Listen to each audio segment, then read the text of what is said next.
we've heard Nicole Kidman sing professionally several times across her career, like Moulin Rouge, and Nine, and The Prom, and last year's animated film Spellbound, but I'm still surprised when she does because, yeah, she seems so resistant to do it. But she did it, again, for Vogue World Hollywood Live. Put the blame on me, boys. The unique fashion show needed some razzle-dazzle from a big old Hollywood star to start them off on the right note, and they needed to look no further than their November cover star, who took on Put the Blame on Mame from the 1946 film Gilda, starring Rita Hayworth.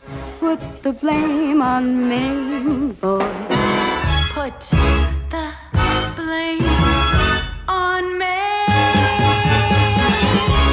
Now, I don't know if that song was chosen as a knowing wink to the audience and an acknowledgement of what's going on in Nicole's life, but it certainly was a fairly on-the-nose song.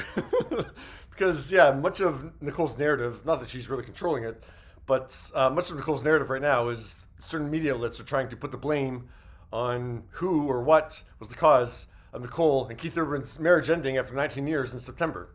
But forget blame, Nicole is ready to have some fun. We're 1 hour from showtime. See you at Vogue World. Now, the performance part was pre-taped, so it's likely they'd already recorded it before Nicole did that 60-minute warning. Nicole shared a behind-the-scenes shot that showed Anna Wintour was supervising that 5-second shoot. She and Anna did snap a proper shot together. Oh, Nicole, I've been there. The bending of the knees to be more in height with everyone else. Been there, Nicole. Been there. Before Nicole was in place for the live stream, so that when pre-taped Nicole walked into that white light outside the tent. 3, action!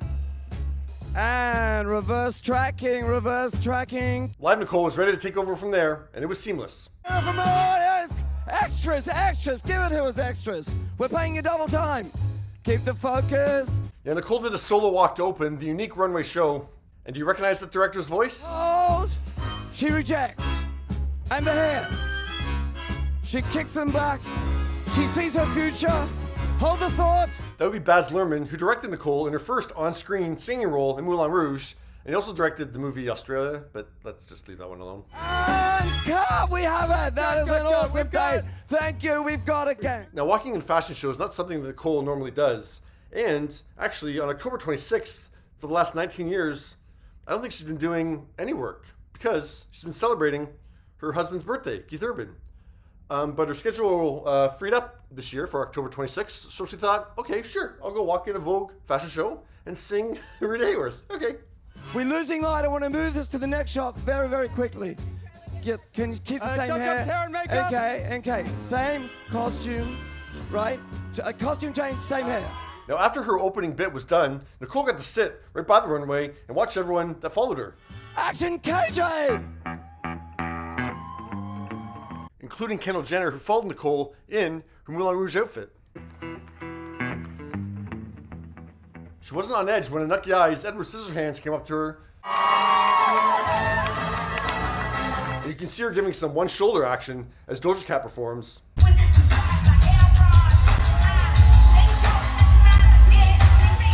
In an event that Nicole called a magical night on Instagram today. When the cast did their final walk together, Nicole applauded them, and then today, Vogue showed us what the live stream didn't. The director decided to go to Gwyneth Paltrow chatting with Elizabeth Debicki, who it seems like he was probably praising her over The Crown. But yeah, while that was happening, model Matthew Noska, who was sporting Leonardo DiCaprio's costume from The Revenant, gave Nicole her flowers. Vogue writes, he surprised our Gilda for the evening with a very lovely bouquet to celebrate the Vogue World Hollywood finale. And guess what? Matthew was celebrating his birthday that was on October 26th. Look at that. Also, Nicole threw away those flowers in about 10 seconds. Okay. But yeah, Matthew stayed with them as they ended the show.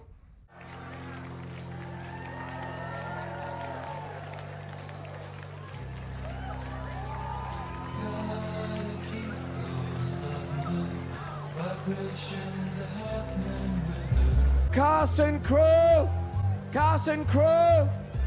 that is a wrap!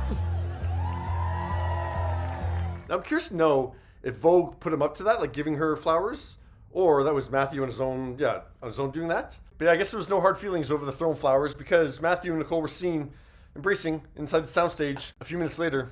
But I think we can say with absolute certainty that if you want to put the blame on somebody for those thrown flowers, it's Nicole. Put the blame on Nicole. But how do you think Nicole did opening up the Vogue World Hollywood Live? Mame.